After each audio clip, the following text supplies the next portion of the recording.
ขอมาดูอะไรนี่แอร์เราเย็นทดสอบได้แล้วว่าแอร์เราเย็นมากแล้วก็ลมแรงทุกคนดูดินี่ที่ชื่อเปียกนะเปียกโดยที่ยังไม่ได้เอาไปเช็ดอะไรอันนี้เช็ดแล้วเนี่ยมันจะไม่ค่อยปิวแล้วถ้าเช็ดแล้วแต่นี่ไม่ได้เช็ดอะไรเลยเนี่ยดูเช็คได้นะว่าแอร์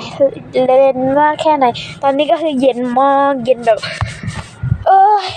อยู่ขั้วโลกเหนือเลยตอนนี้แล้วก็กล้องชัดเป็นพิเศษจออยู่ที่เ